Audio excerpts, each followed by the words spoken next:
はい、皆さんこんにちは。ゼロ重力のフュージンです。今日はフュージンが愛用している三脚レオフォトの LS365C を紹介しようと思います。品質と安定性がとても高く、特に背の高い方におすすめの三脚です。三脚はたくさん販売されていますので、どれを買えばいいのか分かりにくいですよね。今回の動画ではフュージンが持っている三脚が一番いいからこれを買いなさいと言いたいのではなくて、三脚でも何でも自分の用途に合った商品を買うのが一番なので、今回レオフォトの LS365C を買ってフュージンにとってどういうところが良かったのか、またどういうところがいまいちだったのか、一つの例として深く考えずに見ていただければと思います。ちなみにこの動画はスポンサー動画ではありません。ぜひ最後までご覧ください。Alright, let's get started.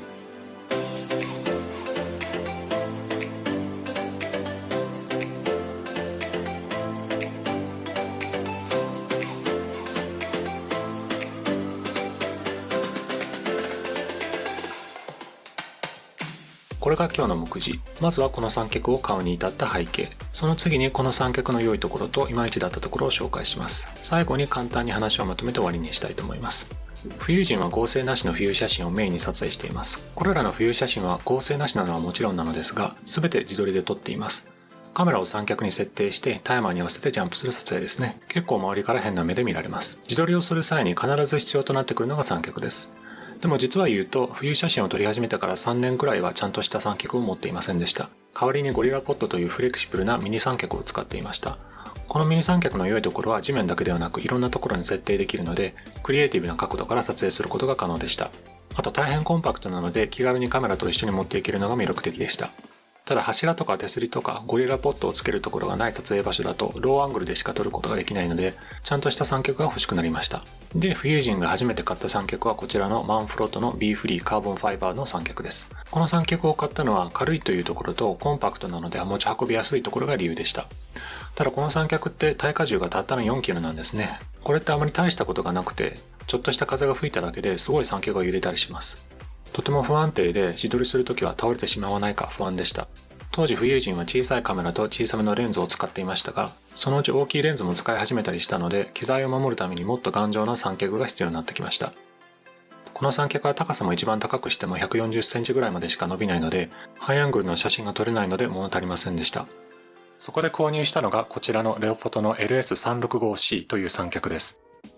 型番の LS というのはレオフォトが出しているレンジャーシリーズの三脚のことを指していて、軽量でコンパクトなサイズ、かつ軽量さを兼ね備えたオールラウンダーな三脚という位置づけになっています。ちなみにレンジャーシリーズなのになぜ型番が LS なのかはわかりません。アジア人によくある L と R の発音の違いがわからなくて、間違えて L にしてしまったのかなと思ったんですけれども、まさかそんなことないですよね。もしご存知の方がいらっしゃいましたらコメントの方でご教示いただけると嬉しいです。こちらがこの三脚の簡単なスペックです。ではフュージンが気に入っているところを紹介します。まず一つ目、頑丈で安定しているところです。スペックにある通り耐荷重は20キロとあります。マンフロットの三脚と比べたらすごい頑丈だと思ってしまいますが、メーカーから公表されているこの耐荷重っていうのは実は統一された基準ではないんですよね。これはカレーの辛さの倍数と似た感じですよね。辛さ2倍、3倍、5倍、10倍とかよく聞いたりしますが、何が基準になっているのかわからないですよね。あくまで目安であって、耐荷重もそんな感じです。ちなみにフュージンはカレーにじゃがいもは入れない派です。で、三脚の頑丈さや安定性の決め手になってくるのがパイプ系です。レオフォトの三脚の型番はとてもわかりやすくて、36の2桁は三脚パイプの一番太いところのパイプ系を表していて、3桁目は段数です。パイプ系は太ければ太いほど頑丈で安定しやすいと言われています。パイプ系が 36mm という三脚はそこまで売り出されていなくてかなり頑丈です。つっついたり蹴ったりしてもなかなか倒れないので安心して自撮り作業が行えます。パイプ系は段数を伸ばすと徐々に細くなっていきますが、一番細くても 22mm で、これはマンフロット B フリーの三脚の一番太いところとほぼ同じ太さで全然頑丈さが違います。パイプはカーボンファイバー、三脚本体部分は航空機でも使われているアルミ合金素材を使用していて、剛性な作りと振動の減衰につながっています。2つ目はハイアングルに優れているところです。三脚単体だと最大152センチの高さになりますが、そこに雲台とカメラを乗せた状態だとファインダーポジションが170センチ以上になり結構高いです。ちゃんとした代理店でこの三脚を購入するとセンターポールが付属してくるのですが、このセンターポールを使うと雲台なしでも最大186センチの高さになるので、ハイアングル撮影にも長けています。フュージンは身長が196センチありますが、これは嬉しいですね。センターポールなしでもファインダーが目線近くになるので、背が高い人にはかなりおすすめできる三脚だと思います。ちなみにセンターポールは三脚ケースのサイドポケットに保管し、常に持ち運べることができるので便利です。三脚の長さの調整はツイストアクションで行えて、わずか4分の1の回転程度でロックが外れるようになっているので、煩わしさが少ないです。3つ目、ローアングル撮影も可能だというところ。この三脚では最低高が 76mm となっています。ゴリラポットほど低くはできませんが、絶対的な安定を達成しつつ、ローアングルも可能というのは嬉しいですね。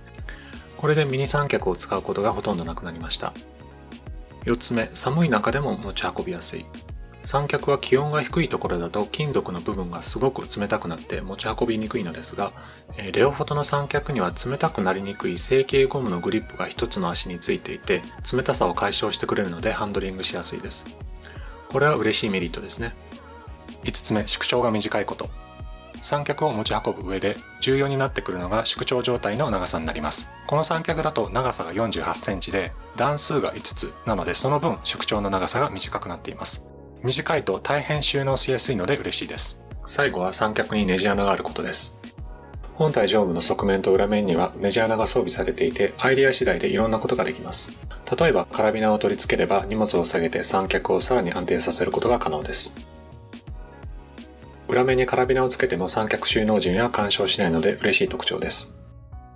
こんな感じで魅力的なことがたくさんあり、申し分のない三脚なのですが、この2年間三脚を使っていて、いまいちなところもいくつか見つけたので紹介します。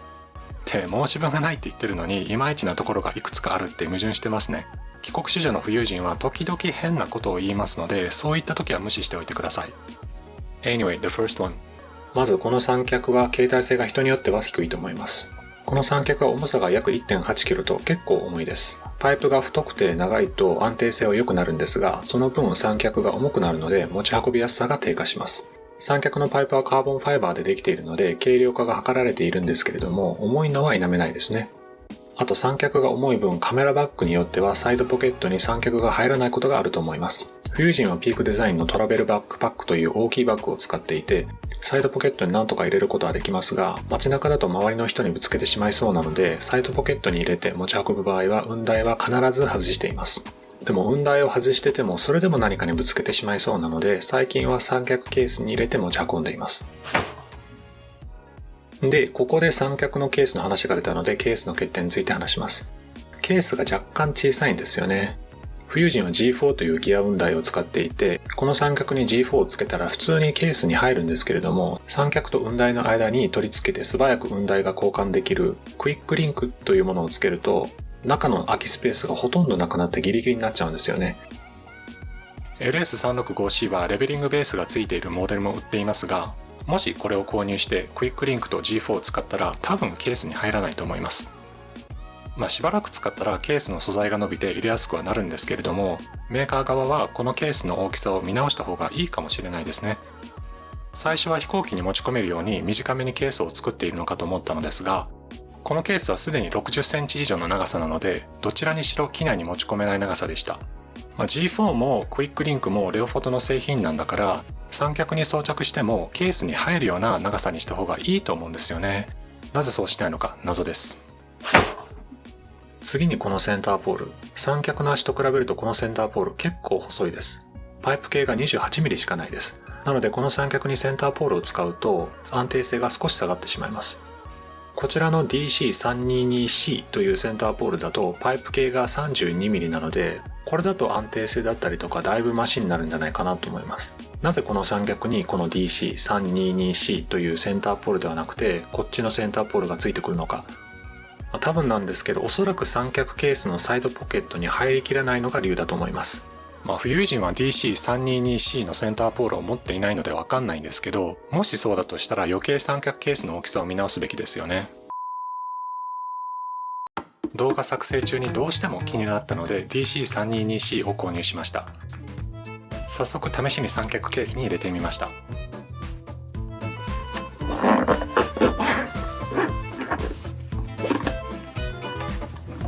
チャックを閉める際に少し抵抗はあるものの、しっかりポケットに入って隙間もあり余裕でした。32mm のセンターポールは 28mm のよりしっかりしていて LS365C につけたら安定性がぐっと上がりました。どちらのセンターポールも同じ長さまで調整できるので 28mm のセンターポールで物足りないなと感じていた方はこちらを購入しても良いと思います。最後に値段。この三脚のメーカー希望小売価格は約6万円で、現在の最悪価格は 4.4 万円です。安くはないですよね。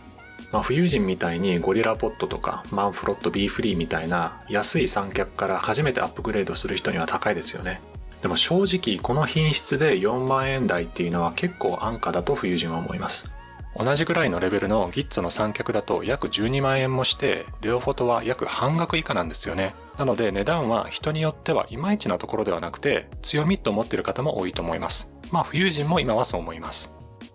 あとこの三脚は時期によってセールで4万円以下になることもあるのでそれを狙ってもいいかもしれないですね。あとここで少し脱線しますが、フユージンはレオフォトというメーカーを知るまでは一時すごい高いけれども人気商品のピークデザインのカーボンファイバーの三脚を買おうと思っていました。でもあの三脚は安定性よりか携帯性を重視しているのでフユージンの要望に合ってなかったんですね。でその後レオフォトに出会って三脚ってこんなに頑丈で安定性が出せるものなんだと三脚の世界がわっと広くなりました。やはり人気の商品を買うよりか自分の用途に合わせて買うのが一番だと思います。レオフォトのレンジャーシリーズには様々な高さや段数の三脚がありますので、フユージンみたいに身長が高くない方は LS365C ではなくても同じシリーズの別の三脚を検討してはどうでしょうか。どれも LS365C みたくとても作りが良いので、ご自分に合った三脚が見つかると思います。はい、以上がレオフォトの LS365C の紹介でした。この三脚を2年以上使って一日中持ち歩くことがよくあるんですけれども、さすがに一日中手に持っていると重く感じます。でもこの三脚の安定性や頑丈さを踏まえると妥協できる重さだと思います。この三脚の安定さと、あとこの高さっていうのは本当フユージンにとって嬉しいです。背が高い人でもアイラインに合わせやすい三脚ってそんなにないんですよね。高さが2メートル以上になる三脚はたくさんあるんですけれども、そこまで長いとすごく重くなってしまいますし、かさばりますし、値段ももっと高くなります。超望遠バズーカレンズでスローシャッターを切りたいっていう場合は、この LS365C の三脚ではなくて、そちら辺の三脚を検討した方がいいと思うんですけれども、フユージンの場合はバズーカレンズを使うことがほとんどないので、LS365C はフユージンにとってちょうど良いサイズでした。なので買って本当に満足しています。この洗練された見た目もかっこいいですしね。あとはケースの大きさとか、もうちょっと改良してほしいですね。それだけでも大幅に改善すると思います。そんなこんなで今日も最後までご視聴ありがとうございました。